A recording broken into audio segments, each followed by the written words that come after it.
I guess yeah, you're live, right? Okay. I was just on my starting soon, so I just figured I'd switch it over. If you're streaming the the tech supporty part, then I don't mind doing it either. That way I don't have to switch in the middle of a starting.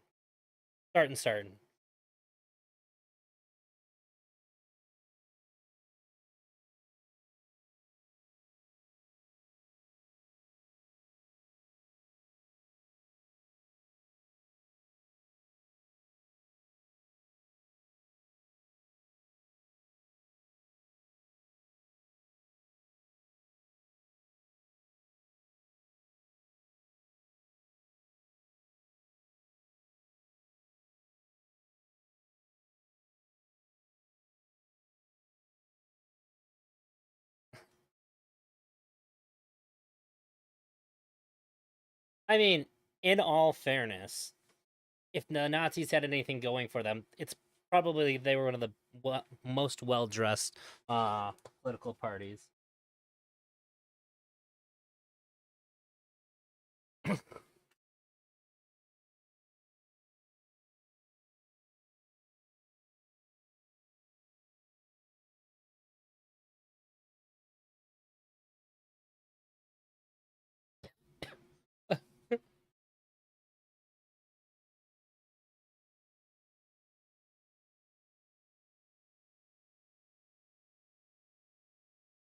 Yeah.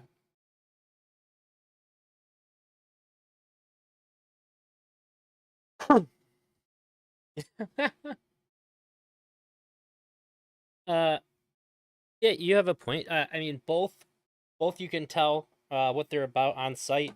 You know who they're representing on site, but um, Nazis were terrifying. But also, you'd be like, you do be looking kind of fresh though.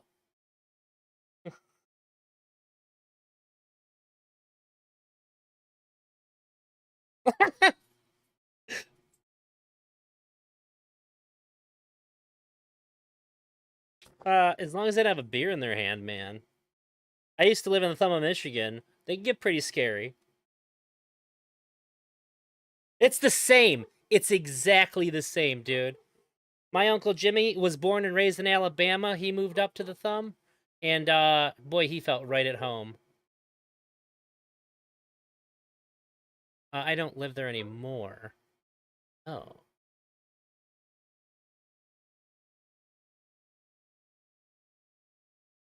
You don't stream on Twitch anymore, do you? I'm streaming on both right now. Okay, both. So you can check them out on Twitch, YouTube, um, and whatnot. Thank you guys. They couldn't hear you for a second there. Man, I All checked right. it beforehand too. It's all right. I'd Discord's be funny. sneaky. All um, right. so that's funny. They just heard me unprompted talking about how well Nazis dress. Yeah, nice. I mean, you're not lying. Just tell them there's a Jew here, so it's fine. You guys, I was just explaining to a Jew how he needs to step up his fashion game. No, Step up my fashion game. That's hilarious. That um, is good. in context, it was fine. But It for was you guys, perfect. it's feel free to be offended. I guess I don't want to. I don't want to rehash the whole thing. Technically, we're agreeing with the Jewish guy that the Yeah, Nazis were well dressed. I mean, yeah. Besides, I have zero fashion sense. I'm wearing an anime hat and a faded shirt. It's a what do you call that? It's like a souvenir shirt from Florida. Yeah, a tourist. You were a tourist. No, I didn't go. My wife went there. My wife went to supposed to go to Disneyland with her mom. They didn't end up going to Disneyland, and she got this shirt and gave it to me. Girl says, "Did I kidnap Jungler?" I do a show tomorrow night with my buddy Jungler. He's a righty. He was a pretty far righty when we started the show. Um, but over like 3 months, he's moved away from enjoying Trump the rapist.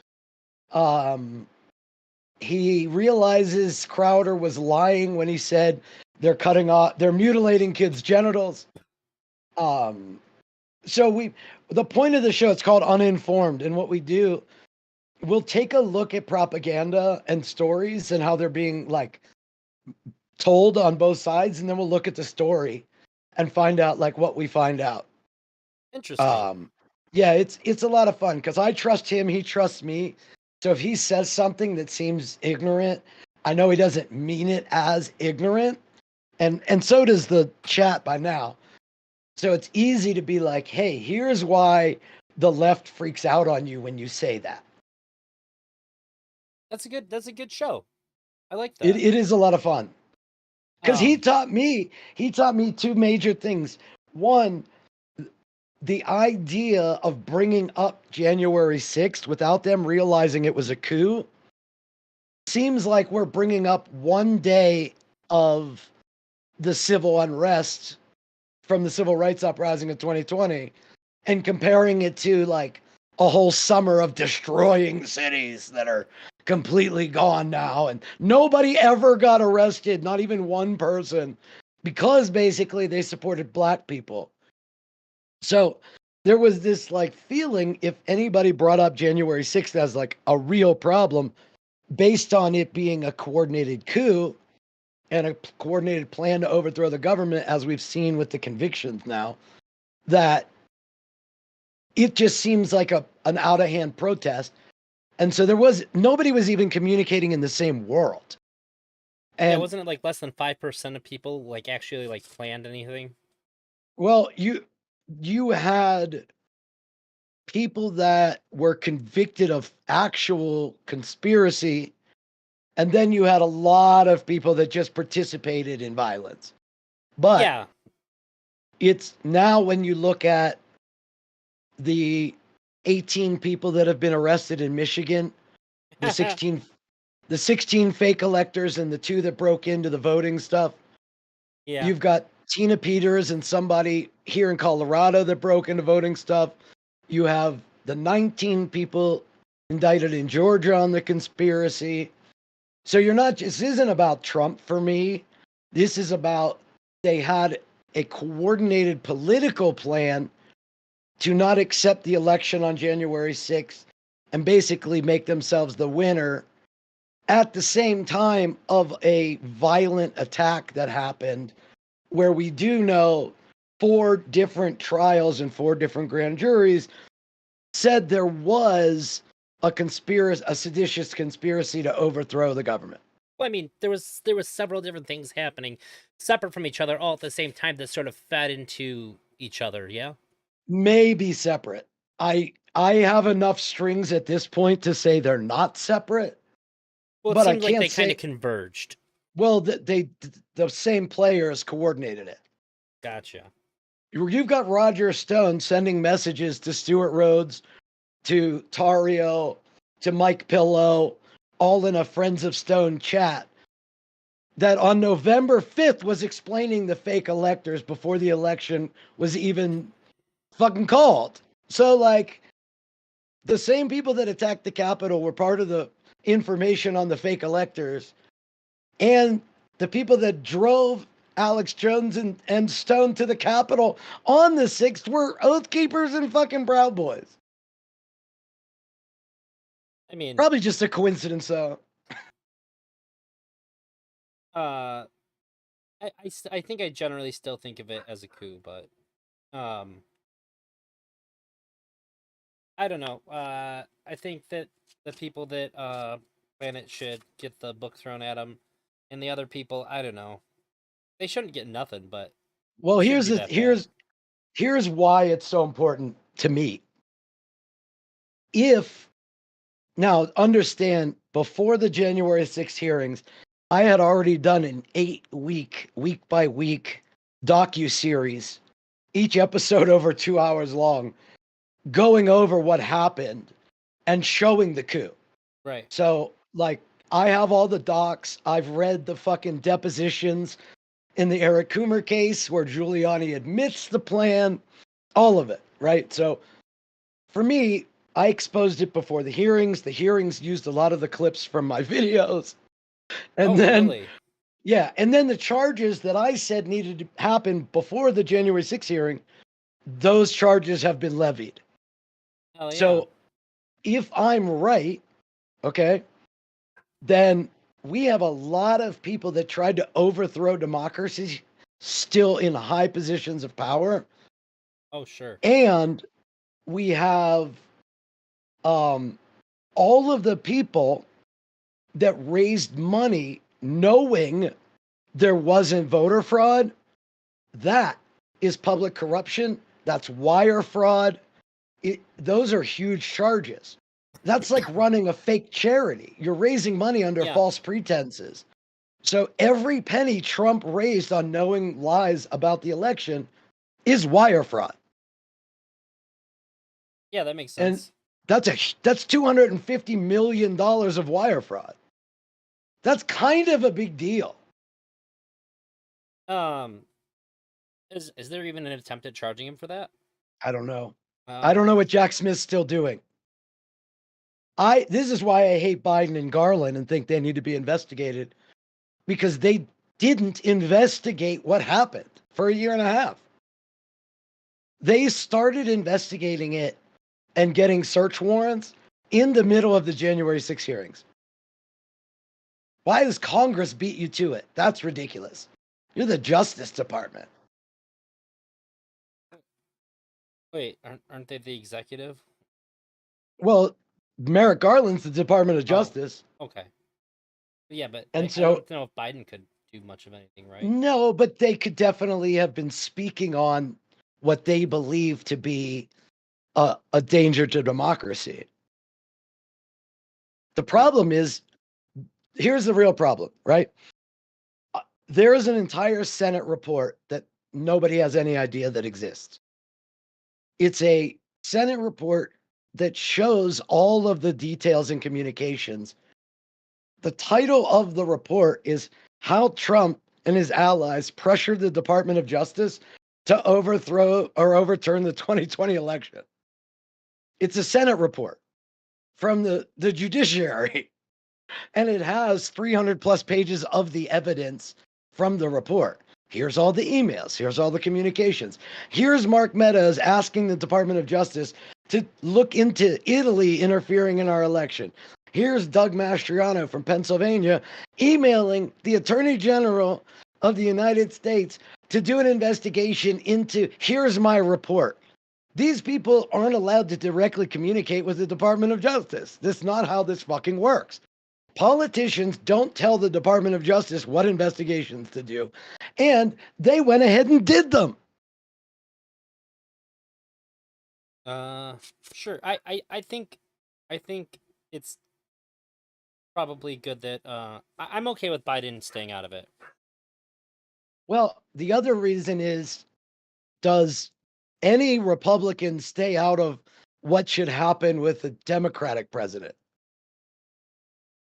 No, mean- but I'm okay with the left not playing those games though. I find it's like cops and robbers, where the cops have to follow certain rules and the robbers don't. I just don't think the robbers should be the other political party. I understand. But I think I just agree that I don't really like the idea of I just don't like the idea of the president like pushing those kinds of things. And if Biden does that, then there's just gonna be I guess basically we're at a point to where if a president does anything that seems kind of like you're like, oh wow, I wouldn't expect that, and that's really gonna piss off the other side when Republicans get a president in office. They're gonna feel a lot of pressure to make similar kinds of moves, and it's just gonna Wait a minute. get worse and worse. Are you telling me that if Trump gets in office, he's not going to arrest his political opponents without reason? Well, I think he would. I think that gives him. It makes him look a lot better when he does that. Okay, so when he says the Department of Justice needs to investigate Biden and that he calls Ukraine and holds up aid and says you have to investigate Biden, didn't he already do that? When he calls for a crowd strike to try to investigate the Clintons and to go after Obama, and he says Obama spied on my campaign, even though 2 investigations prove that there was no impropriety, at what point do Democrats get to play by the same game? I guess I'm not saying whether or not they can or can't. I'm just saying Who's it going to piss off? I don't Republic? want I just prefer it not to happen at all. And so yeah, I just don't like that. You might not know this about me, but I was for probably like 5 or 6 years a pretty strong libertarian. I'm not at all anymore.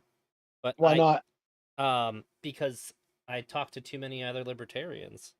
No. And they're impossible to have a fucking conversation with about anything. It's insane. So Well, to be still have fair, a lot of that's true with a ideas. lot of people, but I do find Libertarians are libertarians special. on the extreme. Yeah, I agree. You can say like, well, hey, don't you think we should use our taxes for that? Well, we shouldn't be getting taxed. Cool, they're gonna. So can we talk about what we should do with them? Or Like, or if you they're gonna take say, it from us, shouldn't we like be getting the benefits of it a little or more you say, directly? without tax, how do we have interstate commerce? With no roads being built, we don't have any fucking of that. Well, What? they'll say shit like, well, Some our first tax is roads fine. are well, I've heard like, well, we've had roads built without taxes. So if you have- want private roads? Nice. Yeah, yeah. Brilliant. It's not very smart. Okay. I'm a big advocate for I think that I'm okay with like a minimal like flat tax, and then like that everybody should have to pay in like a flat tax in that if you're not Flat in tax poverty, percentage? if you're well, whatever. I don't really care about It- that, but I care about the bulk of the taxes. I think for like non-enterprise individuals, we should get to have some say in which programs those tax dollars get allocated to. And if a Well, they program would gets say fully funded, do then that. you would do it by what's it like, ranked choice. Right. Okay, so I like ranked choice. I think that's a way more representative form of voting than what we have.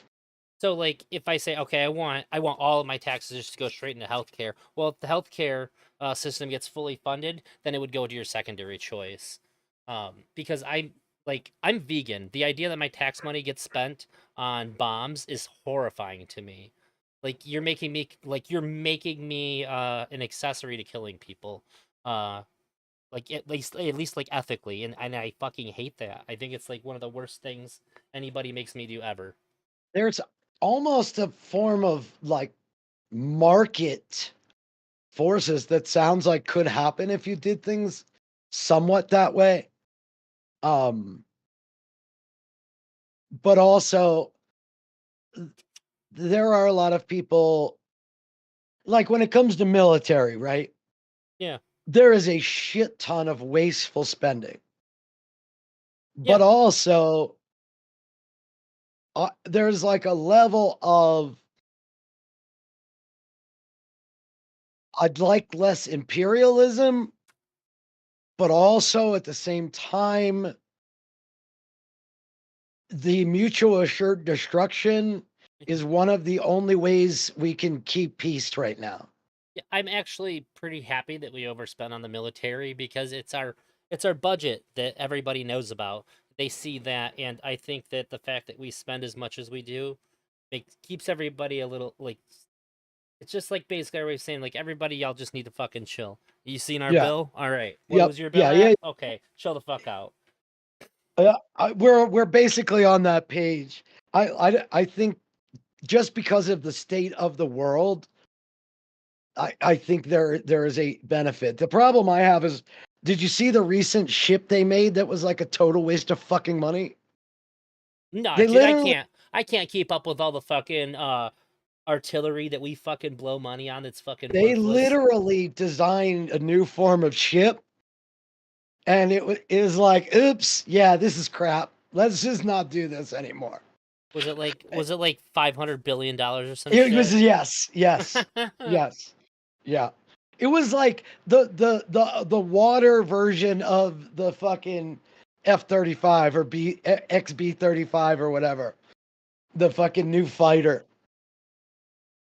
It's always this way though. It's like, this is why we do need fucking We just need better checks and balance to waste less money. We should just. I mean, we're finally at the point now. I said, I think I was still in high school too, that we need to give a lot of government practices over to like. Back then, I would have just had like supercomputers, but I think we're getting to the point to where we can hand off a lot of this financial, uh, like spending and analysis over to AI, because humans are really, really bad at handling money in general. Um, especially like even if you don't count like any kind of corruption or things like that. Right. It's just that we're not good at assessing where our dollars are going to be most effectively spent towards a goal. Well, So I think it's even like there are things that make it even more outrageous, right? Like you see those cop settlements all the time where they've violated somebody's rights or they did this, they did that, and it's a $3 million settlement here, a $20 million settlement here. That's all taxpayer money. when you So said cop settlement, I was thinking like a region heavily populated with cops. So no, no, no, yeah, no, yeah, no. I hear you now. So all the civil rights Um, violations and all the times we've had 5 different civil rights cases that have been won from protesters here in Denver over the 2020 protests. Every penny of that gets paid out, and it's paid out because the state abused its fucking authority, and the state, who has a monopoly on violence, perpetrated a civil rights violation. And who pays for that? Us, the taxpayer. So instead of feeding hungry kids at his school, my tax dollars go to fucking corrupt cops beating up civilians. So it would be nice to be able to vote and say, hey, no more money for those settlements. They have to get insurance. That would be great. then I mean, what insurance company is gonna fucking cover them? Same people that cover malpractice for doctors. They'll Well, just have who's to pay for it through their fucking union like was it? teachers do. I'd say won't taxpayers just be paying the insurance then too? No, you got to take it out of their salaries. That's what I'm saying. Oh well, good luck. We need oversight outside of government. Well, I mean, Civilian oversight is required for almost anything.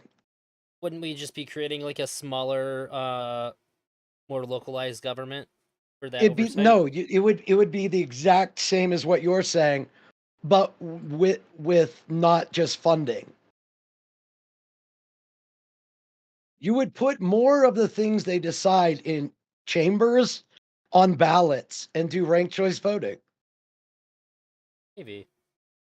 Why Um, can't we just fund more elections? What's wrong with that? Let's just vote more instead of giving these politicians more power.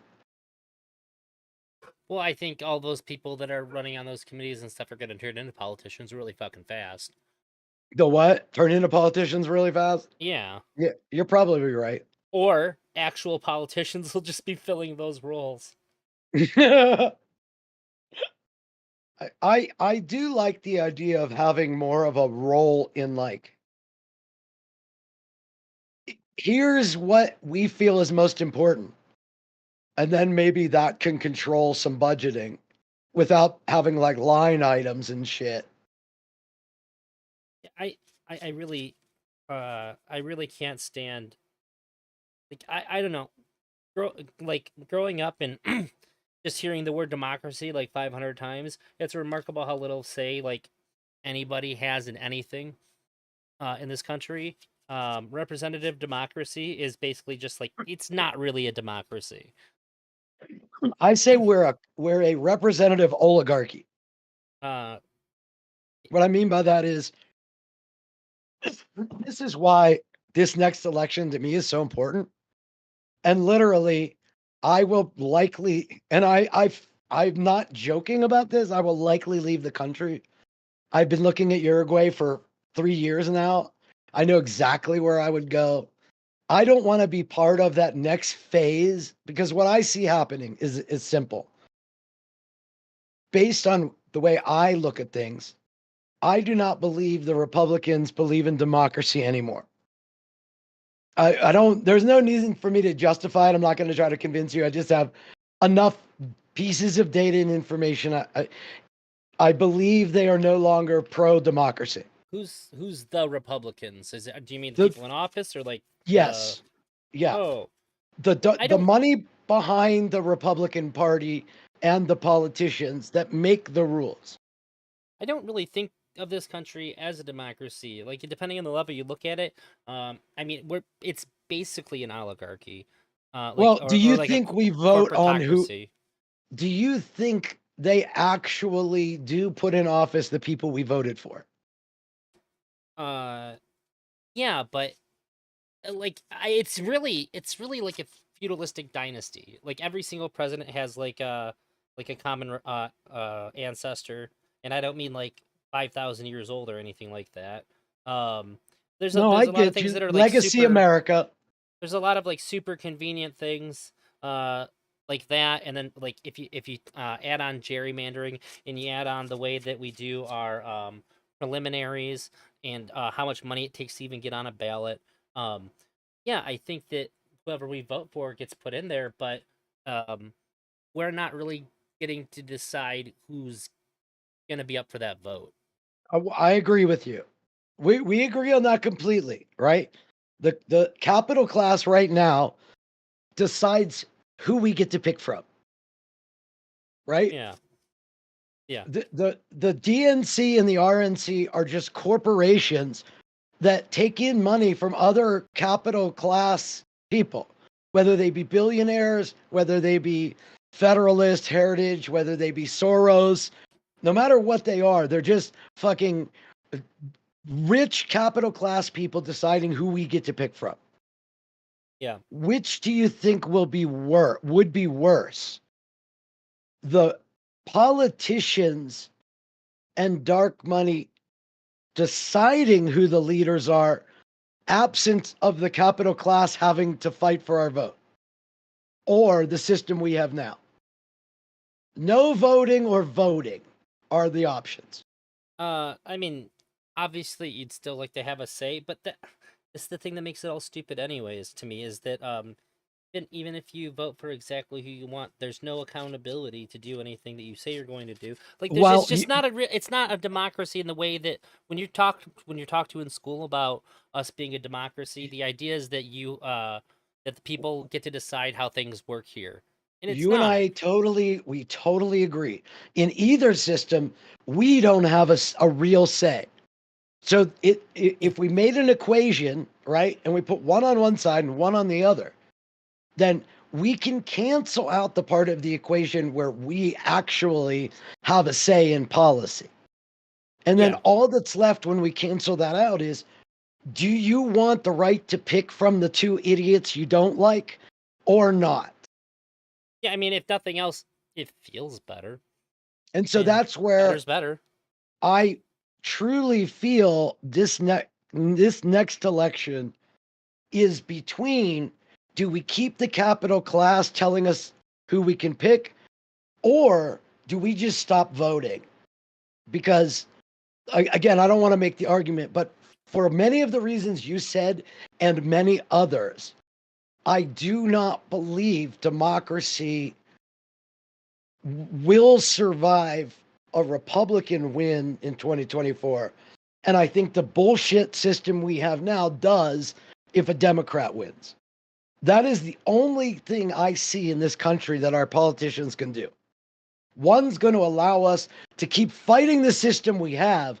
The other one is going to throw us in a place where even the people with money are going to have to bow down to the politicians. They will be the upper crust over the billionaires because, like China, like Russia, if the political class decides who can be a billionaire, then you can just end Alibaba or whoever you fucking want whenever you fucking feel like it. And the dictators control control the capital class.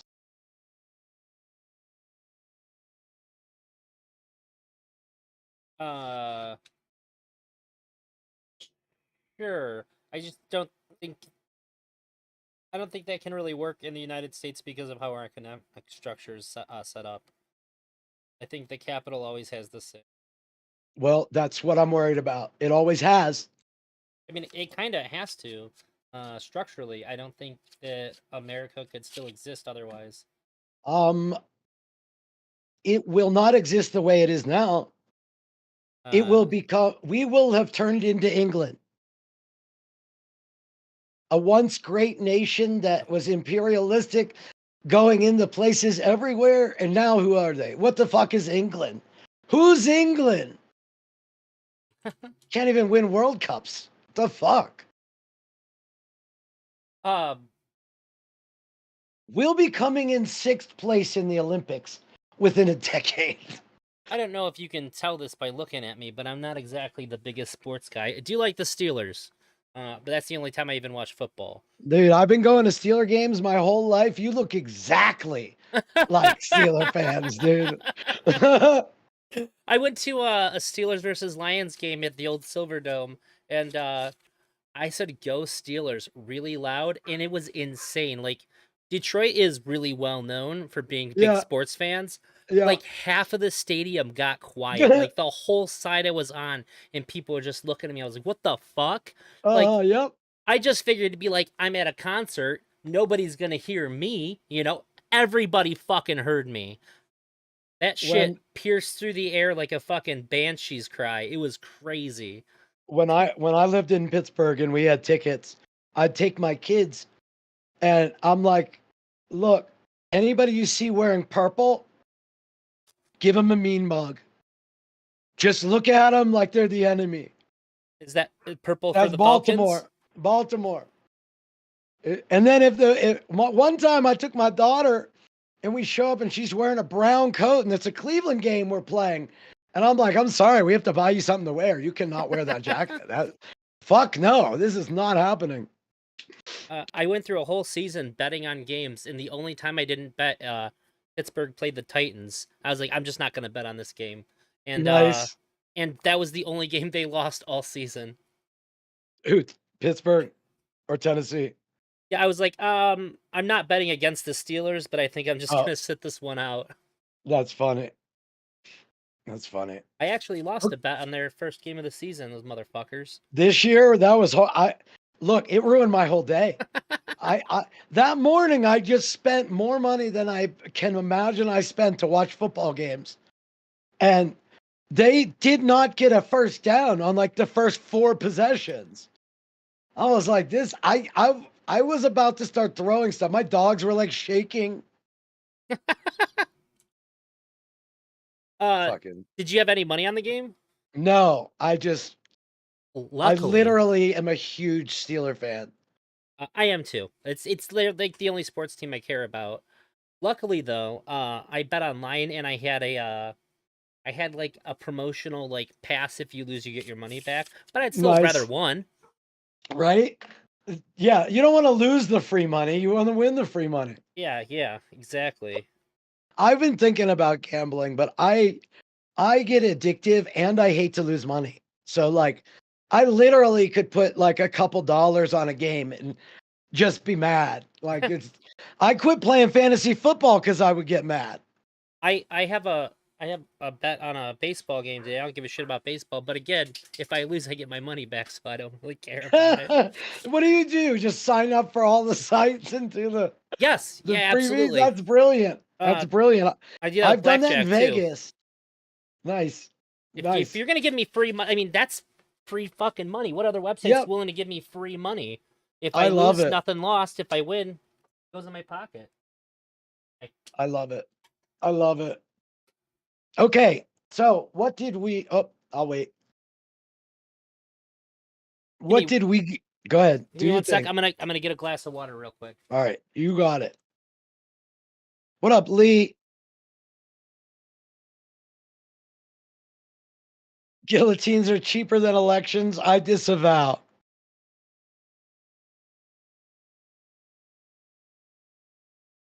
You disavow? I Yeah, mean, well, this is it just was true. okay. I'm just, yeah. Well, no, I mean, I do readily tell the joke if we could stop school shootings if we just aborted all babies. That's true. I mean, it is technically correct. Um, Anatomically correct. I mean, we would also stop all the school shootings too if we just cut off all the kids' hands. I don't know, dude. These kids are Well, fucking wiry. Have you ever I don't know. seen like people do that shit? Like, I've seen people archer with their I feet. You're was telling me just about to say I did see some chick hit a bullseye with her feet. What up, Mike? Thank you very much.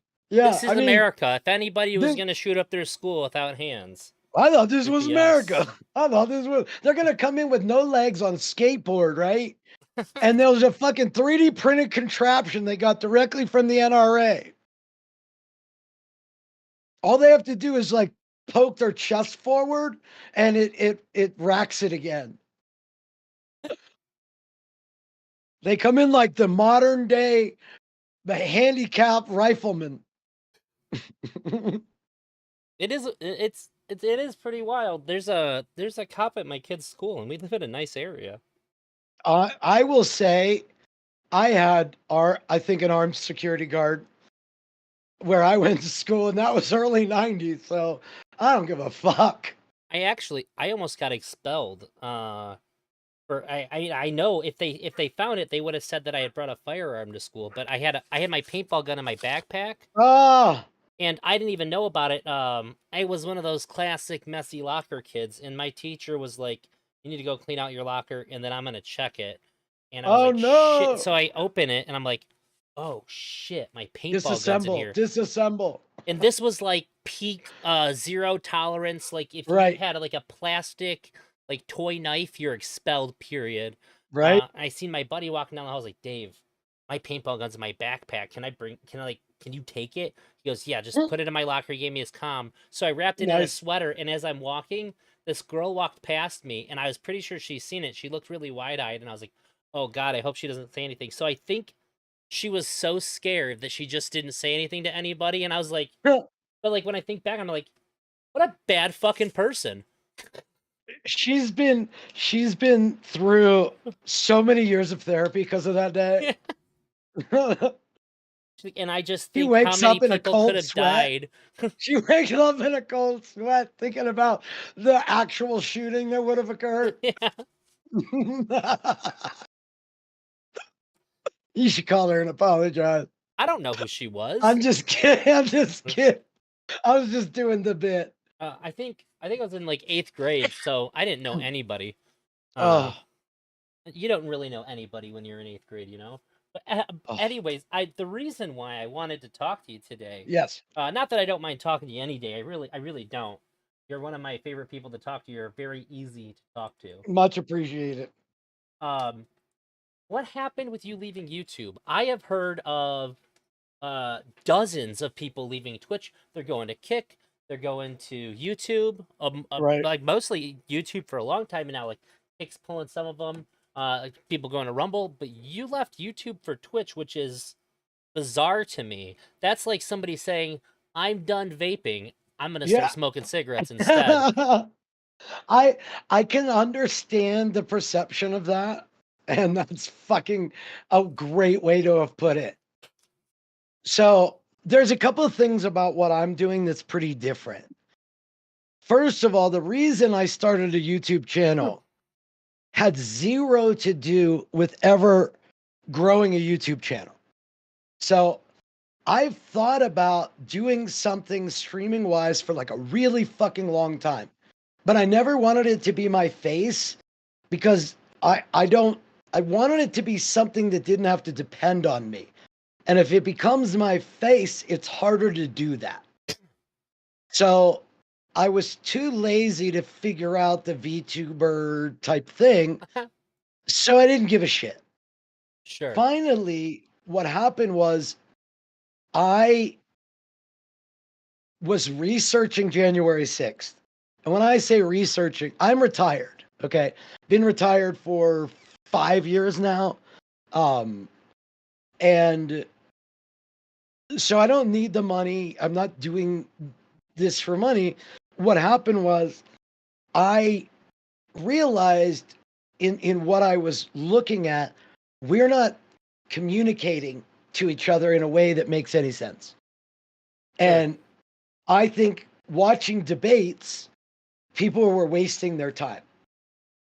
And so I started doing little like 1 or 2 minute videos, how to argue with a Republican. And they were just like, when they say they're pro-life, ask them their thoughts on the death penalty. Most of them will probably say they believe in it. Like, how do you determine which life ends as opposed to the mom? Well, like, why do you get to pick? And just finding the conundrums as like a joke, but it's real. Like, to me, that's how I communicate when I want to dislodge somebody's thought process. Does that really trip them up? It's a technique called reduce to the ridiculous. It's part of a closing technique in sales, and it works just the same there as it does here. Like, if we're $50 a month, if we're $30 a month apart, right? For what you want to buy your car for. Okay. And you've been smoking 4 cigarettes in the 2 hours you were here. And I can tell your fucking spouse doesn't like you smoking cigarettes. So when I say, if you just like smoked half the cigarettes you smoke, you could have the car today. I took it out of money and I put it into the thing she hates. He's not going to slow down his smoking, but Yeah. she'll get him to spend the extra $30. Yeah. That's it. That's exactly what I thought too. I did a lot of sales too. So I'm just dislodging the thought process by using their like an existing opposing argument that would come from the same person. Yeah. And just, if I can make them face, a lot of times the human brain won't let you face that if they're core beliefs. Sure. And if they're core beliefs and somebody can't face it, I know where we are in the conversation. If they can face it, potentially that's a seed planted that will unroot an existing like incorrect statement. I'll never know if it will, but that's the best chance I have. So I started doing those videos, but what ended up happening is I learned more about what happened in January 6th. Because I started with reading indictments just from the like attackers. And then I started going through what else was going on. And that's when I saw the fake electors and this coordinated attempt by hundreds of people to not accept the results.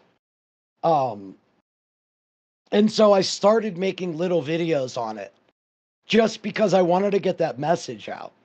Because I was starting to go nuts because I was reading public documents that contradicted all media narrative, period. And I started to feel like I was a 9/11 conspiracy guy where like George Bush ordered the planes and they weren't even planes, they were missiles. And like, it started to feel that way because like nowhere I could look of a mainstream source, even like not mainstream, but like a Majority Report, a Pac-Man, a fucking, nobody was talking about what I was reading. And so that way I started making videos on it. And that was all my channel was. I wasn't doing lives. I was just taking existing video and turning it into the narrative that explains what I'm trying to say. Without me doing like a video essay, I told the story without needing me. I see. And then I found Twitch, and it was another place to share that information. And I started doing that weekly series about January 6th. Yeah. And in being part of like the space, what I saw was there was an opportunity for content creators to grow. But the problem was the individual content if we look at you and me and Smith and Will and every other streamer, right? Tuna, yeah. There is no economies of scale. We all have to do all of it. Yeah. And not only that, we're dividing the potential eyeballs and marketing that's possible. Yep. So what I looked at was, what are ways that could be eliminated? Like, what are ways? Because business is the thing I know. So Sure. what are ways that could take some advantage of economies of scale? So what I Oh, started to talk about and try to do was put together a group of mods, put together a group of graphic designers, put together a group of creators, and bring together this marketplace of people that want to do different things. So instead of you having to figure out who can I have as a mod, there's a mod group you already know. You can just put a note in there. Does anybody want mod? Anybody interested? Does anybody have rules that people use for mods that you think would be good for me to use? All these different communication things I actually started to do. I was communicating with a group of mods, I like a dozen that I knew. Um, and the other part of that was cross-platforming. That the more somebody can create events that draw weekly eyeballs, the more it's not on the individuals. Like that's what Hippy Dippy was. yeah. Hippy Dippy, people wrongly looked at as a debate and got politically angry about the fucking takes, right? Yeah. All it was a marketing piece to help people grow. Same as going on Destiny, same as all the other, like, that's what Destiny did to help people grow. He had a platform that already had eyeballs. He used bringing other people on for content for his place where eyeballs already is, which then markets to all the other people. And that's how IRI grows and Chud grows. And all these other people had places to go that drew eyeballs for them to help build up a base of people to get to know them. Yeah. I looked at that and said, let's do the weed show. Let's do the social truth show. It These is things social don't, truth. me too. These things don't have to be political, but I started, mistakenly me, where social truth was all lefties because most of my belief are pretty far left. They sound similar to lefty beliefs. They're not, they're not, but they are on the big category. They're not on how we get there. Sure. Like, I believe it's the government's job to provide health care, but how we get there isn't the way they think we get there. So, like, I didn't understand this being novice politically into the space, only to find out most of the lefties are piece of shit. They're just Well, trash. most people are Well, that want that's to fair. have That's people fair. listen to them online at least. I mistook ignorantly the idea that since we had similar goals, then we were like-minded good people. That was fucking dumb. It was leeway I should have never given. And so I changed the format of it and I still did shows because I felt if we could build something that we like to do, it's not political, it allows viewers of different spectrums to see other creators, all this stuff. But it requires other people to do it as well. If you don't, if you're not going to have people you can trust, it makes it very transactional and difficult. And I would have to continue to pay people to recruit because I can't do it. It's just part of a mental illness. I can't do it myself. Sure. It's not healthy. Um, so I need to pay somebody to do it, which is actually good for the community because it spreads stuff out, but it doesn't really matter.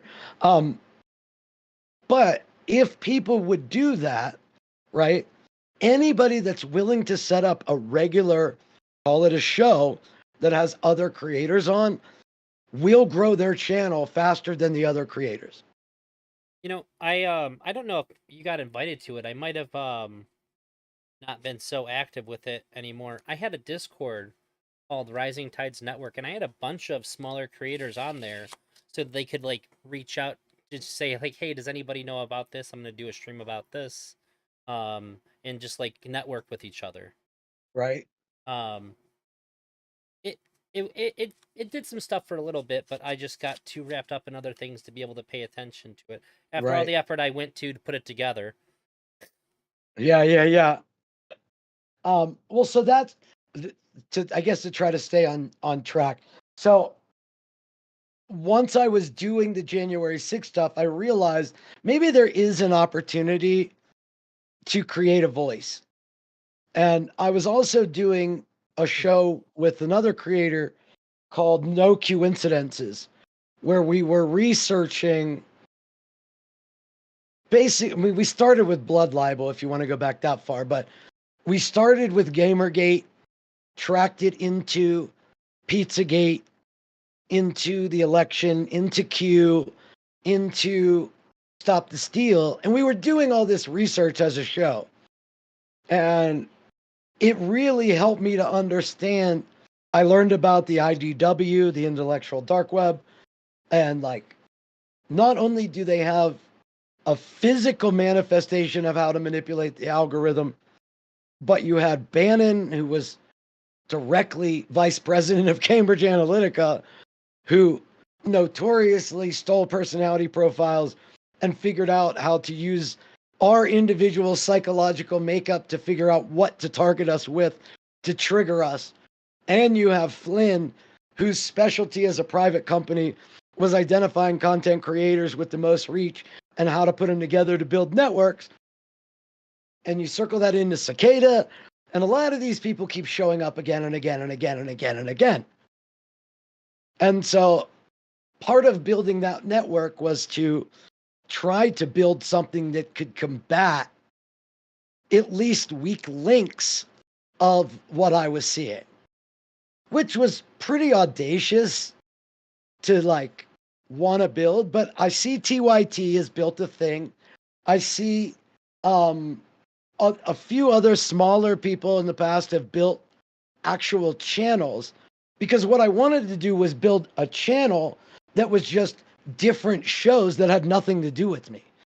And all it would be bringing on content creators that we would make content out of that, like a reality show where I don't really have to be the content, but you've got to come to the channel to make the content, which is what's best for you because it's getting more eyeballs on you in a way you wouldn't do on your own. Sure. So there's no loss to it.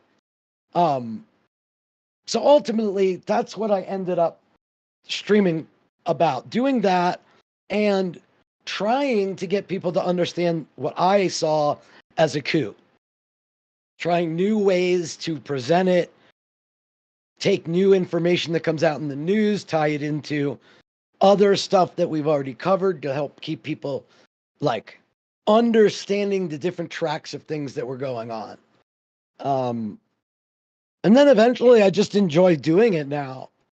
But the reason YouTube, Yeah. once the channel started, I think I was right at about 300 subs. So this was literally either right around or before I was on Twitch. And I started getting videos flagged as violating community guidelines. And I would appeal them, and they would say it'd be an hour-long video, and within like 8 minutes, they'd reject the appeal. Which videos And was it?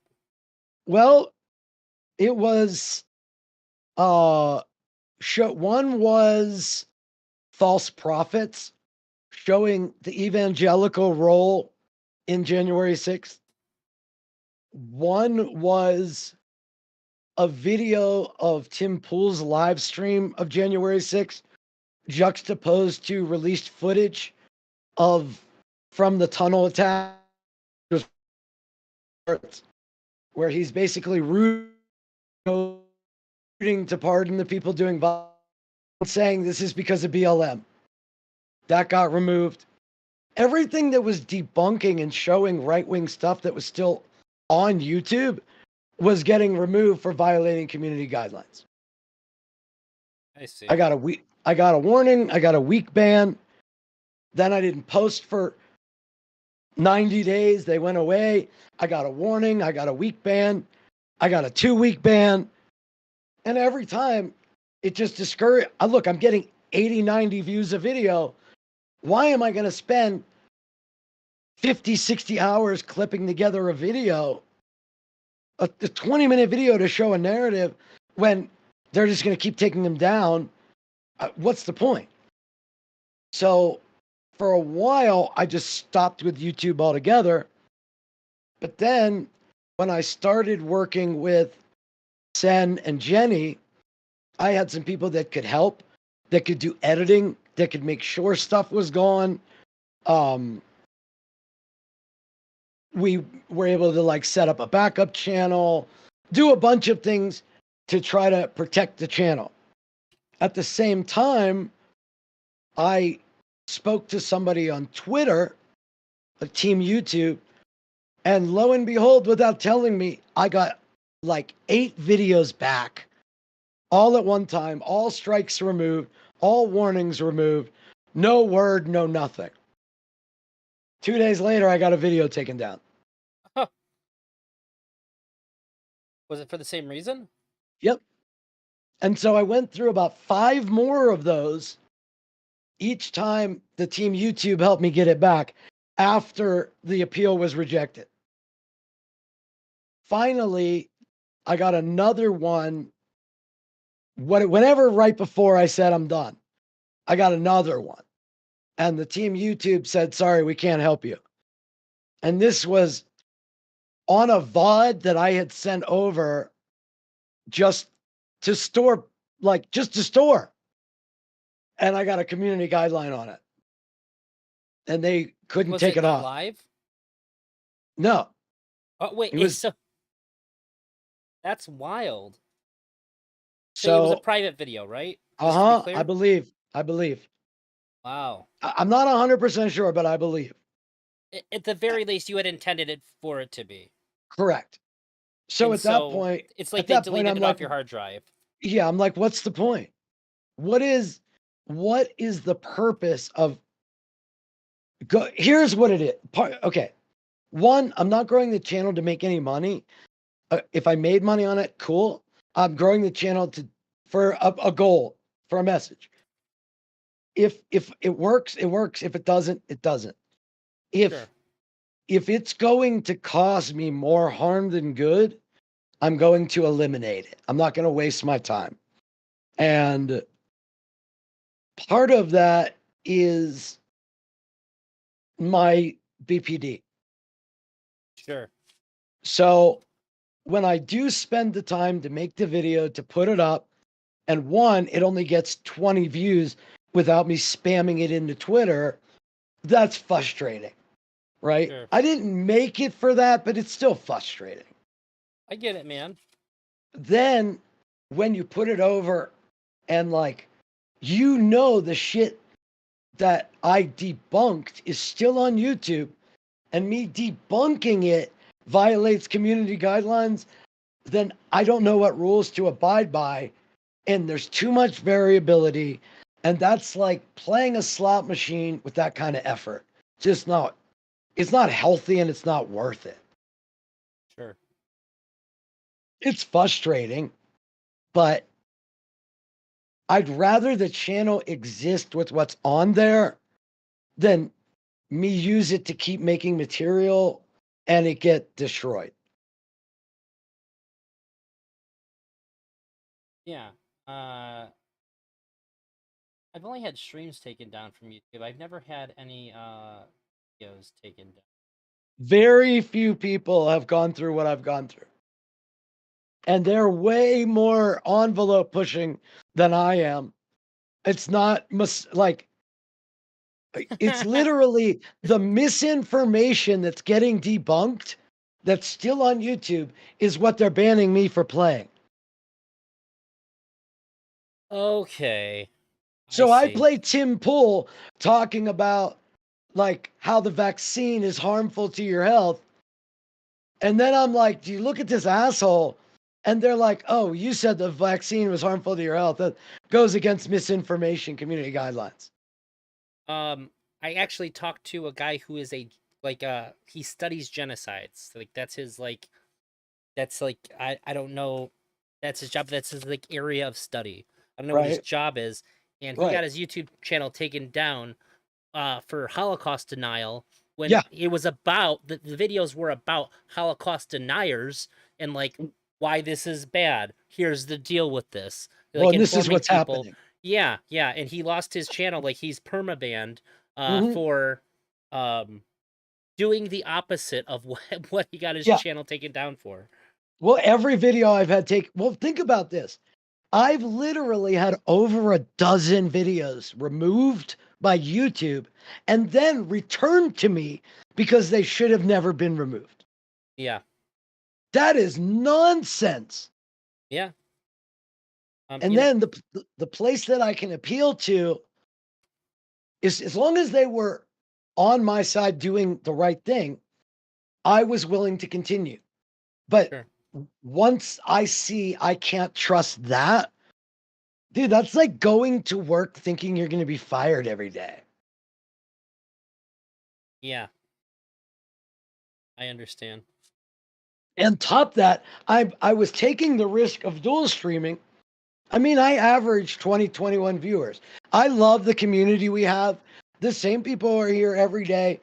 We're not really going to grow, but you never know. Maybe something will happen and I'll get noticed. I'm a firm believer in you just keep putting yourself in the place and the do the things that if you get noticed, that's what you want them to notice, and you can't control the rest. We can control the inputs we put out, and the rest, that's not up to us. I've always been if you're going to make a goal as a salesperson, don't make a fucking revenue goal, make an activity goal. You can control the number of calls you can make. You can control your appointments. You can track all that. You can only try to improve your stuff and convert more, but you have a ratio. So you can control your shit by knowing your ratio and controlling your activity. Yeah. That's what happened to make my sign business big. And to toot my own horn, after I was retired, I helped buy into a few businesses. That's why I have a Mark V camera, because I had to repossess it from somebody in a failed business venture. But I invested and funded some purchase orders and some equipment for a company called Blazy Susan, who is it. We sell a spinning weed tray Okay, with that's with all kinds. exactly what I would have Yep, imagined a Blazy yep, Susan would be. yep, yep. So, um, after about a year of working with this guy, like somewhat just as a friend and consulting, Mhm. um, I invested into some money. I invested some money to fund some purchase orders. I got some equity. I invested some more money to help fund purchase orders. I got some equity. I loaned him money to buy a router and to do some shit. I got some equity. The first year they did like 65,000. Fast forward to last year, they did a little over 8 million. Oh This year they'll shit! do about 25 million. And you still have equity in that company? Yeah. That's Yeah. cool, dude. Enough for commas. So, I would hope so. so It sounds like you pushed them a long way. well, this guy that runs the place is a true phenom. He travels around the world. I think like the paper's made and died in France, and then goes to either India or Mexico or somewhere else. And he's been to all these places. He's like looking to buy a factory in some town in France. Like he's wild. So you're just like a I'm a silent partner that yeah, like okay. if he That's wants advice, he'll come to me. Um, I might do some consulting because they have enough equipment to run a sign business, which is what I retired from, yeah. was the sign business. And but it's like not a huge deal for him, and I don't really like, I care, but I don't care because I'd have to, if what I think is happening, he'll end up having to hire me not just have me consult. And I know I would, after doing a couple weeks of consulting, I know I would get that itch and bug again because I fucking love the sign business. I fucking love it. And the, if they reschedule cannabis, right? Yeah. What will plausibly happen? It will remove the mom and pop only advantage that is left. Right now, you can't talk about economies of scale. You can't transport product from state to state for transaction. So you reduce all economies of scale because of it all has to be produced. If you have dispensaries in 6 states, you've got to duplicate all the production in 6 states. Add to that, you can't bank about it. You can't bank. So if they reschedule it, now they'll be able to have transportation and banking, which means you're going to start to have Weed Mart and Econo Weed and fucking all these mega stores come in, and all the mom and pop shops that aren't very good at marketing are going to go away. So it's the ideal time to open up a fucking sign shop that already has all the weed connections, because either you can work for the mega corporation and outfit all their stores, or you can work for the mom and pop and help them compete. Like we all know those small restaurants that thrive. That's what local weed shops will be. It'll be the mom and pop that either grow amazing weed or their service is impeccable and it's a great place to go, something like that. I'm like really intimately familiar with like the growing operations and like the Okay. dispensaries and all that because I'm a surveillance guy. And Okay, yeah. you have to come talk to me if you're running any of Yep. these businesses. Like by law, you need cameras, and I've been there for like the state investigations and all that. And one of the things that's been really big for our state with that is that it's been able to give well, it's been an uphill battle, but we have a lot more black business owners. But as things keep getting like more and more expensive for like transportation of it, Yep. we're seeing that getting pushed out by a lot of Middle Eastern investors. It's all going to be it. I mean, it's all you're So I'm slowly with all watching due this transition respect. to money taking over like the individual advantage. With all due respect, the weed industry dispensaries run like a convenience store that are relatively inconvenient. They run like a beer store, they run like a liquor store, but less convenient. Yeah, Now, particularly for the owners, yeah. right, for everybody, for literally everybody. Like the amount of people that can be in the store at one time. Like we can wait in line at the liquor store. You can't wait. You have to wait in the fucking waiting room. Yeah. Right? And so a lot of that shit might start to go away. And when it does, who can run a convenience store better than the people that already fucking do? Right. Yeah, there's I mean, it's the amount of money even on a small scale level is absolutely obnoxious. I sold weed all through college. Paid all my bills. We went through about 10 pounds a month. I made hand over fist money. I told my parents I worked at the funeral home parking cars because I knew they'd never come visit me at work. I sold weed for like 6 years. But I again, mean, I probably look like a guy who sold weed for 6 years. yeah, and a Steeler fan. Yeah. In fact, here's a funny story. When I used to go to the Steeler games when they were in Three Rivers, the way Three Rivers was built, they had ramps on the outside of the stadium, basically. Okay. They were undercover, but they were the edge of the stadium, and they kind of crisscross going up. And you could either take the escalators up or you could take the ramps up. At the in between quarters and at halftime, any ramp you went to, as long as there wasn't a security guard at the ramp already, were circles of people smoking joints. every ramp. It was like, oh my God. Until I started smoking joints there, I was like, I had no idea so many people in Pittsburgh smoked weed. Dude, everybody smokes weed. Like I lived in the Thumb, and nobody like had weed but me. I'd have like 60-year-old ladies coming over and stuff. Like when I moved to like the biggest city in the Thumb, that's when I really saw like, oh, everybody smokes weed. There's no demographic. The demographic is, are you a human and is your life kind of shitty sometimes? Okay, well you're probably gonna want to smoke some weed. Well, there is a large religious population in Pittsburgh. And Oh, you don't know about the Thumb of Michigan. One well, square I'm mile, not 11 comparing. churches. We're probably very similar, Yeah, right? yeah. In fact, Midwest.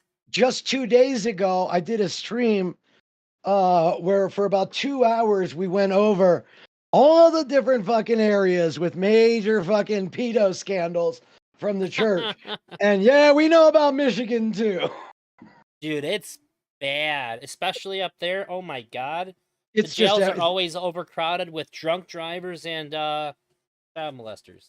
it's I do not we shouldn't get into the topic, but I am very emotionally activated since that stream.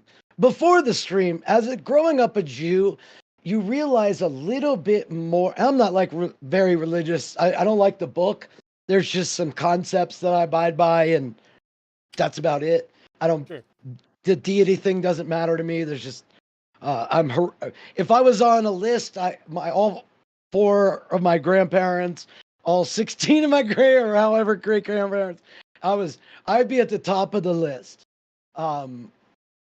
But what you sort of see growing up is how much Christianity is baked into society. How like often there's a prayer in a space that's not my prayer. And remember, I'm 48, so this was like really bad back then. We're talking like pre-war on Christmas. I mean, sure. I mean, I'm 34 and I was not a Christian by the time I was 10. So, Okay. like, it was always super weird. I had trouble with schools and religion, like, when I was 11, 12, and 13. Because I So didn't want to participate, you know? while it was everywhere, it was also an open joke in the 80s about priest fucking kids. Yeah. So while I'm hearing about that, and I'm also seeing how that runs our society, it's always been a little bothersome to me. But now that we're like getting the 10 commandments in every classroom in Texas, and Are they like, really? yeah, Oh, I hate that. there's there is a religious fervor that has been going on that is radical as fuck. Where Are you saying we're having a Christianity renaissance in the United States in well, it's 2023? not Christianity, that's the problem. These people, when you quote Jesus to them, they say that sounds like some woke bullshit. And then you're like, well, that's actually Jesus. And their answer is, well, that doesn't really apply to today, I guess then. That's not Christianity. But Sure. it to me, if if you want to be a good cop, you better fucking stand up against bad cops. If you want me to consider you a good Christian, I think you need to stand up against these Christians that are fucking Christo-fascist is what they are. That they're openly Christian nationalists. Like Oh, in yeah. government. This is a scary thing for me to watch the people that I can prove are the largest group of concentrated child predators point the finger at marginalized groups and say, look, they're the child predators. All to gain power. And I have a real issue with that because all it means is more kids are going to get hurt. I'd like to say, they're nationalists that just use their Christianity to justify their nationalism. It is Yeah. completely nationalism is the religion itself in this case. Yes, Yeah, yeah. correct. Christianity. I say they use kids in the Bible as their spear and shield. Yes. This is something I pointed out. Shit. For like 10 years ago, I remember I said something Wow. on Facebook. Said nationalism is the most dangerous religion that this country actually has. People will kill you for lighting a flag on fire Yes. and just not even give a shit if you badmouth the church or like if you were to like stomp a Bible. Nobody bat an eye. But you better fucking respect that flag, motherfucker. Get that son of a bitch off the field right now. Get him out of here. You're fired. Uh, yeah, I mean, that's I grew up literally the studying president of the religion. United States saying you don't have the right to peacefully protest. But also, when you rise up, you don't have the right to do that either. Same president. It's a dangerous time I feel we're in, and that's why I'm still doing this, because frankly, I feel this is something I can. And no, I know. Let me rephrase that. I know there are a small number of people that are here that I have told me they help. I help Sure. them figure out a way to communicate with a family member, help them to better understand something that they didn't see and can now communicate, better help them to do something related to what my goal ultimately is. Not to grow a channel, but to like, if look, Boebert, who is in Mesa County, only won by 500 votes. Yeah.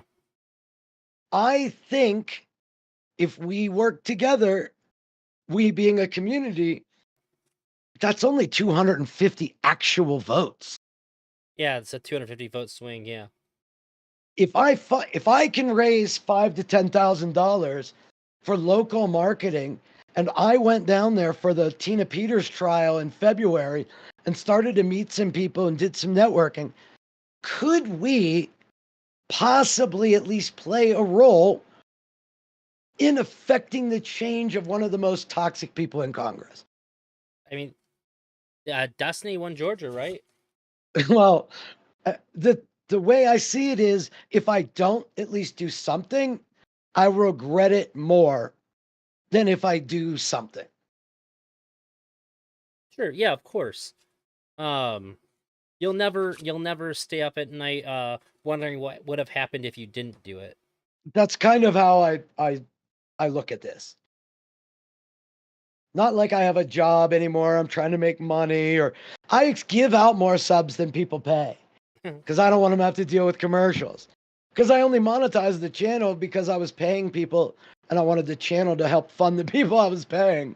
Sure. But now I don't want to get rid of the emotes, so.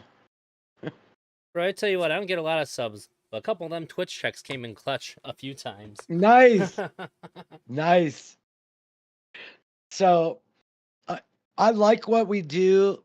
Sometimes it's like it motivates me to do some of the research I need to do. I will Yeah. go what I have a process I do regularly. Saturday we do, I call it Cicada Saturday.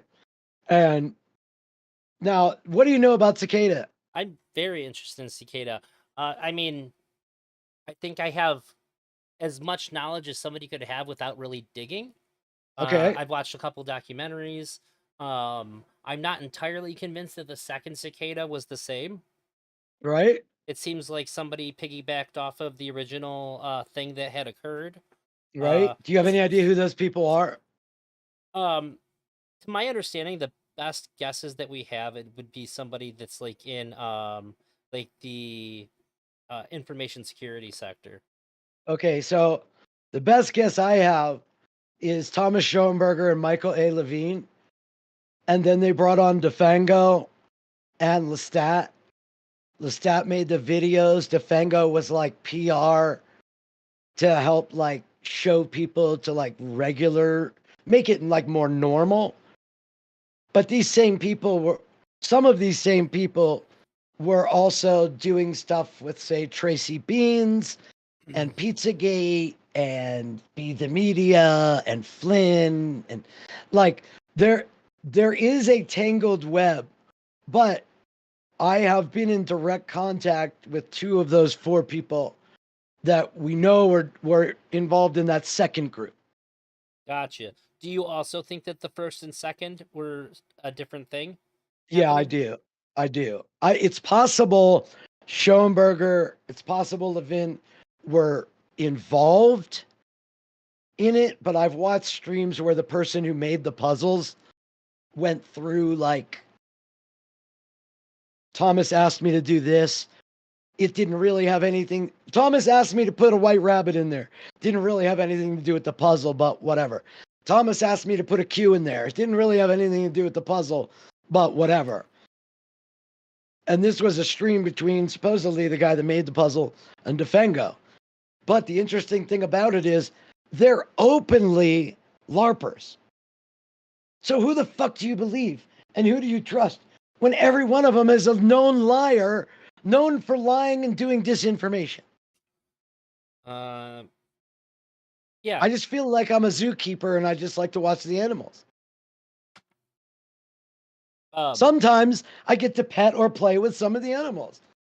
They're not bad people, but they do bad things. And like, yeah, we have a regular here that's like directly connected in there. We have another regular that's tangentially. Plus, if I really wanted to talk to Defengo, I could. If I wanted to interview Lestat on stream, he'd come on stream. It's just crazy. All the things that like you can find out, but never know if they're real. Sure. I mean, I get that. I'm what I like to very clearly define as a pre-Trump president conspiracy theorist. Okay, to explain. Speaking Um, of Rumblefish, welcome, buddy. Did you say please explain? Yeah. There's a very big difference between people who were fine being called a conspiracy theorist before Donald Trump was elected as president, and then you have Okay, like what was the give me an QAnon. example. So Give me an example of what was an acceptable conspiracy you were on.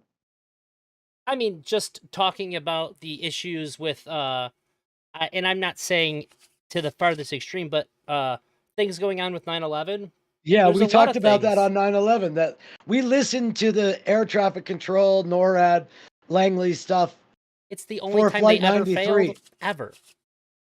What? It's the only time. It's the only time that NORAD has ever failed to intercept a craft. And they were. There's just a lot. There's a ton of things that are really super fishy. There's They're a ton of sus. things that Very are sus. that the official story is just like clearly not correct about.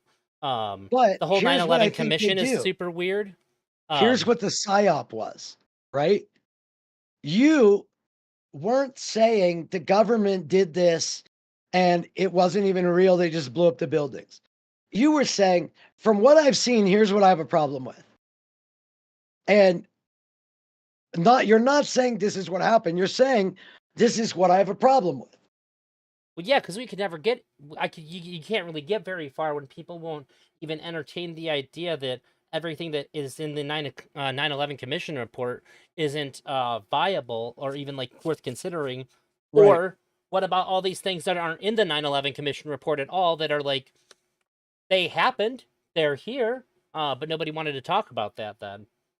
So yeah, you could never even really come to any conclusions because having conversations outside of people that already agreed with you are basically impossible at that time. Well, and that to me is the psyop. And when you say pre-Trump era, you're talking about the effects of the psyop. So here's what happened.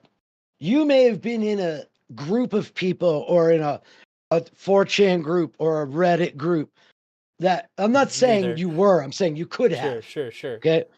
Where you and other people discuss these things, right? Sure. Some of those are people like you, and others are way off fucking the deep end. Sure. What QAnon did was they went fishing in your community. Yeah, they wrangled up all the Dale Gribbles out there. Yes. So QAnon isn't every conspiracy. QAnon went fishing in every conspiracy and then brought them all to QAnon, which they allowed to encompass every different conspiracy without debunking and saying, no, you have to only believe this. So that's why when you look at the QAnon map, it looks like, holy fuck, how did they encompass every conspiracy? No, they just went to fertile fishing ground, threw some chum in the water, and the fucking hooked their own people. Yeah, I really do think that that's like the best, like one of the most effective psyops of all time was to flood people that were looking for conspiracy with so much information that couldn't be verified at all, but was just so interesting to people that would be interested in it that Mm-hmm. it became impossible for somebody who was willing to listen to be able to discern fact from fiction, which is why people like Alex Jones, even when Alex Jones tells you something that is 100% accurate, he says it in the craziest way Yep. possible. So if you go and repeat it and you're like, no, like this is like, I don't care what you think about him, like, yeah, I got it from there, but like this is true. You're gonna repeat back what he said, and it's gonna sound the craziest. It's Yep. gonna sound like the craziest version of the thing that is true you could possibly say, so people are gonna discount you as crazy. A perfect example. Now, here's the thing until the group came together in 2016, the infrastructure to pull off this operation wasn't there. But it started at least in 2013 in Gamergate. Mhm. Did you? I wasn't around. I only did research. Were you around during Gamergate? Um, I think during Gamergate, I was a little more invested in like that's when I was being like a loud libertarian, so I just kind of flew over my head. Well, two of the major figures in Gamergate were Bannon and Milo, Yeah, all through Breitbart. Now, Bannon back in like '07 felt the wrath of the gamer community through 4chan and the Chans and Reddit when they went after him for fucking mining gold and selling WoW gold on the market. And they were working hard to earn it, so they shut Bannon down. Him and the Chinese, like rich guy, were making hand over fist money. The gamer community came after him, shut him down. He lost a ton of money. Then, fast forward, Gamergate, he learned how to weaponize them, right? sure. And the phenomenon you're talking about, you couldn't say Anna Sarkeesian has like a decent point, but there's a problem. Because if you tried that, one of the sides would call you the other side. You either disagreed with her or you agreed with her. That's it. And that is where we are now. It is the same people, it's the same organization, it's now the same infrastructure, the same public tools, private tools. Now they got Elon, which is even more dangerous. It's it's really wild because Elon's not just America dangerous. He's like, "Oh, China, you're going to give me a bunch of money to help with my factory and you're going to buy a bunch of cars? Word, I'll censor your stuff, no problem." Uh, yeah. Um, I think that's one of the most bizarre things to me.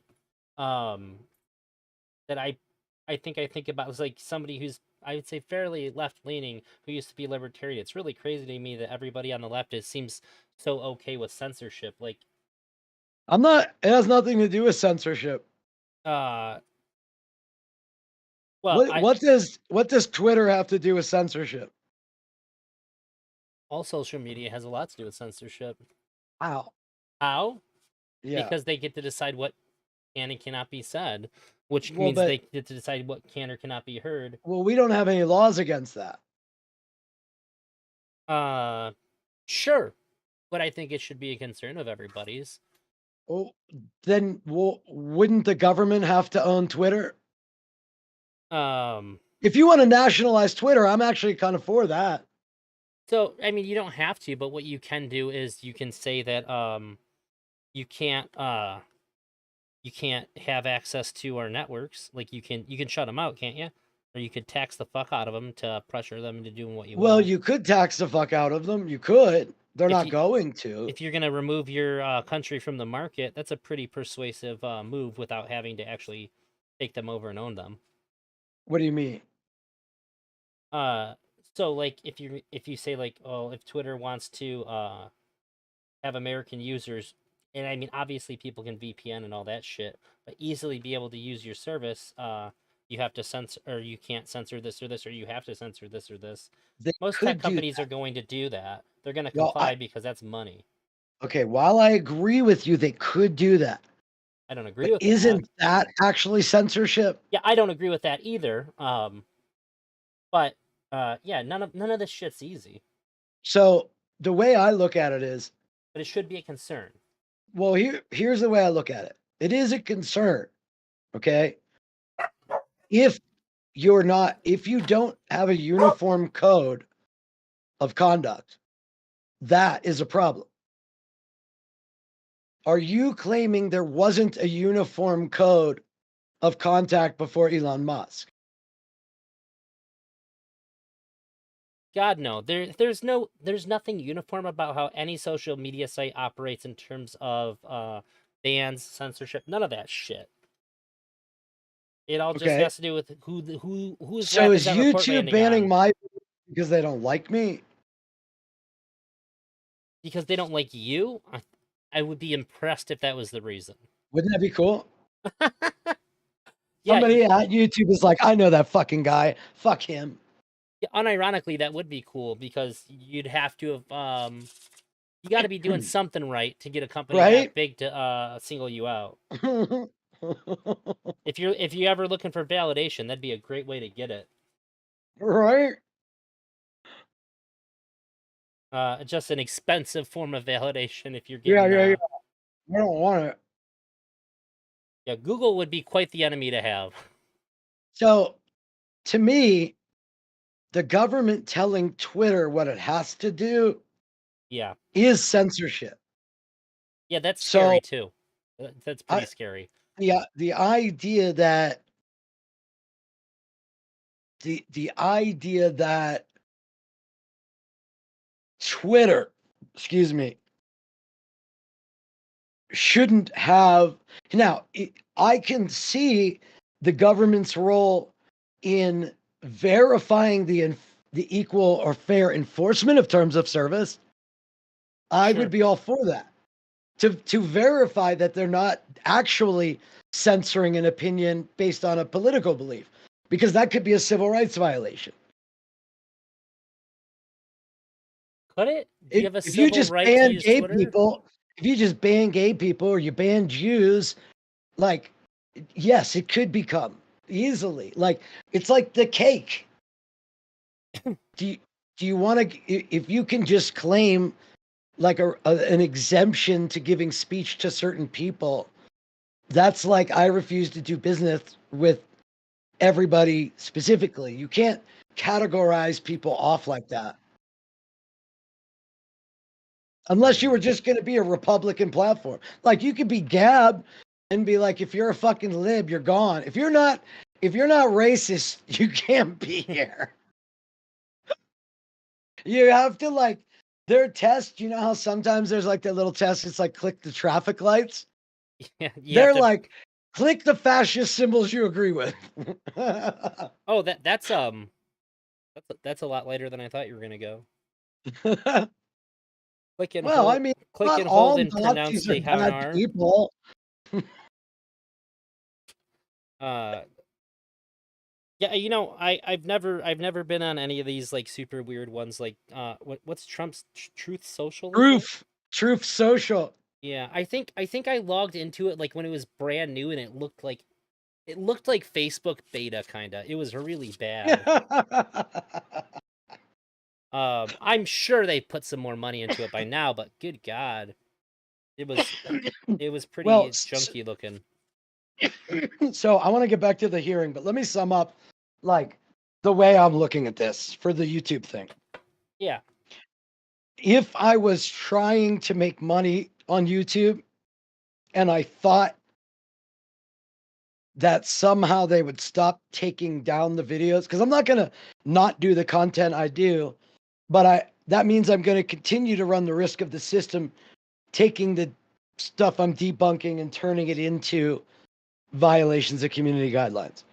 If I didn't think that was going to happen, I would keep doing animal videos. Like I do a lot of shorts for my dogs. They get reasonable views. It grows the subscriber base. And then I would do my regular content as like the long form. And I don't think it's worth it for me. I think if I wanted, the best way for me to proceed would be to start a brand new channel, take all the videos down from the existing channel, and start populating the best videos into the new channel and see what happens. So instead of letting more strikes come, just start a new channel now. It's not like it's very far along. You got strikes for those? Yeah. Oh shit. Well, I got the strikes taken away, but now I'm under a warning for another 60 days where if they pull another video, I can't even like participate on YouTube other than watch videos for a week. Yeah, You can't chat, you can't fucking comment. I didn't know that. I've only ever gotten a warning. It was for copyright for listening to music videos people sent me. I've had 2 1-week suspensions and a 2-week. I got the 2-week cut short because that's when I got all my videos back. I got unbanned in the middle of the ban. What? They're all for inciting violence? No, most of them are, almost every one of them is violating community guidelines, misinformation. Oh. So I mean, the funny thing to be talking to me about censorship, like I'm literally coming at this from, it's their platform. They get to do what they fucking want. It's bullshit. It's just not viable for me. Sure. Other people, they don't get this treatment, and there's nothing I can do to avoid it. But we do see how many fucking creators make a career out of YouTube and then get their shit fucking yoinked, and it's all gone. Yeah, it is really weird because you could put in 5-10 years of hard work, and then if the societal values just sort of change, the popular values, now everything's just gone.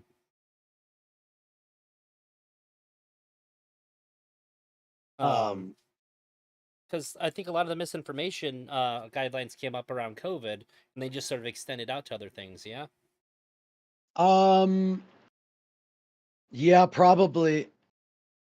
Well, maybe, probably, because that shit I would don't have know. never worked before COVID.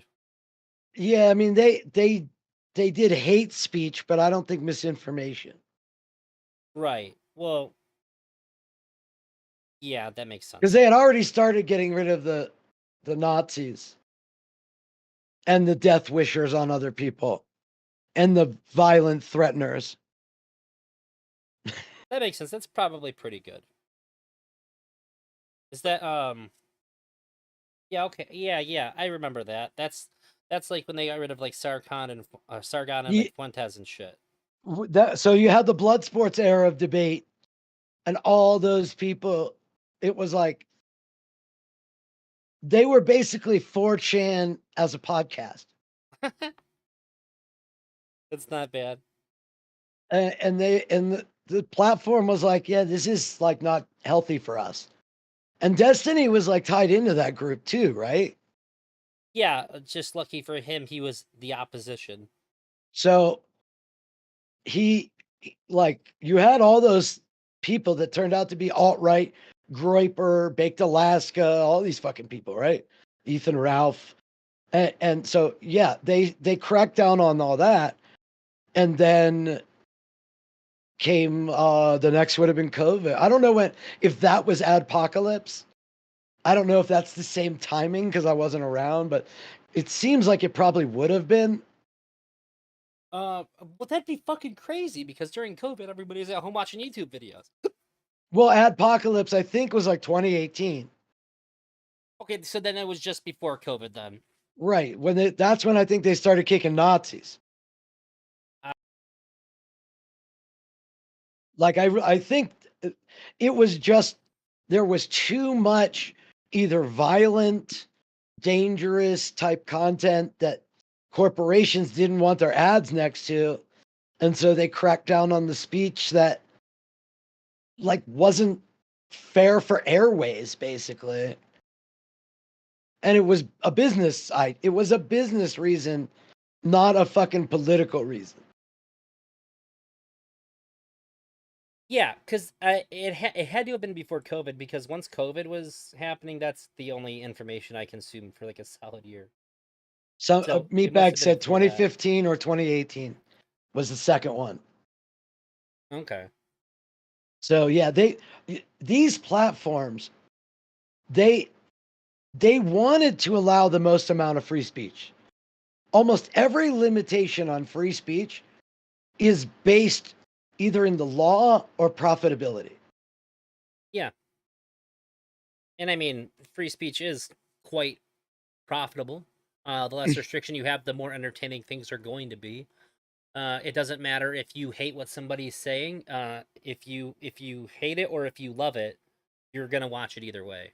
Well, but then while I don't disagree that it draws eyeballs, Yeah, I didn't say it's good as it makes well, money. so think about what happened to Bud Light Yeah, and how it can go the exact opposite way. And like an eyeball shattered their money. Balenciaga, however long that took.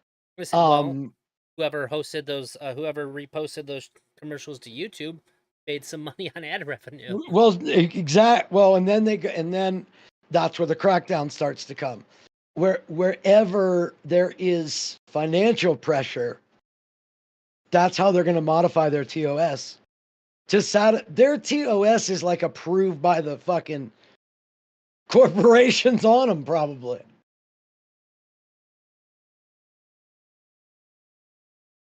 So I don't know.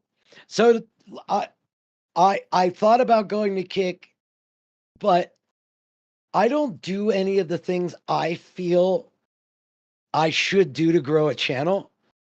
I don't do the marketing that I used to do. I don't do the stuff with other people that I used to do. I set stream up where it doesn't have to be as efficient to turn into YouTube videos. I enjoy what I do now, and it seems silly to start see, for me, the only way I'm really going to get kicked off of Twitch is if I do a stream and they get pissed off. So if I'm going to will to grow other platforms, then I'm willing to do a stream.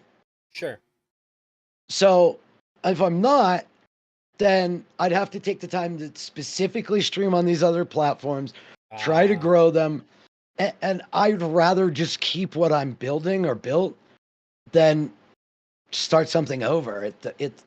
If I wanted to make money, I would approach it like a business. Sure. But I don't, so it's a hobby. Is the relaxed approach a product of the YouTube, say, difficulties? A product of the YouTube difficulties, a product of community difficulties, that like, yeah, there's a lot of creators I want absolutely nothing to do with. Oh. There was a large kerfuffle of left-wing shit that happened. I am very vaguely aware of that. And me and people I like were targets of really, that's the only ban I've had on Twitch, was because I repeated what they said about me in a recorded call, and they got me banned and admitted to it. This is a group of shitty people that I don't want anything to do with. Sure. And I also challenge almost everybody's opinion. And a lot of people don't like that. And a lot of lefties don't like that either. Like, if you see how I am communicating. Yeah. I want to know what they think. And when that is an aggressive tactic, perception by them, we're not getting anywhere. Because you're not going to actually answer the question. You're going to defend that you're right at all costs. And where's the compensation for me in that conversation? to let you just run around the room like a toddler. It gets me in a lot of trouble in real life when people do that to me.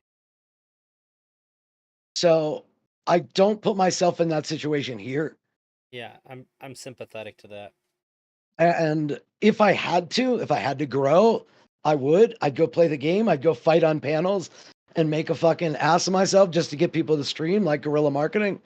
But people are going to find me when they find me. They're going to stay when they stay. Growth will happen how it happens. The rest of it doesn't really matter. That's fair. So are you just are your Twitch streams just like up like did, do they not expire or anything like that then? They do, but I download them now. And what are you doing with those? Saving them. Okay, so it might be worth just having like a Rumble or an Odyssey channel just as like an archive channel, you think? It could be. You can just re-upload it, no work at all. The only reason to do that is if somebody's actually going to go watch them. Because I can store them in virtual storage the same as I can store them on a platform. Sure, I mean, you wouldn't get nobody watching them. You're probably right about that.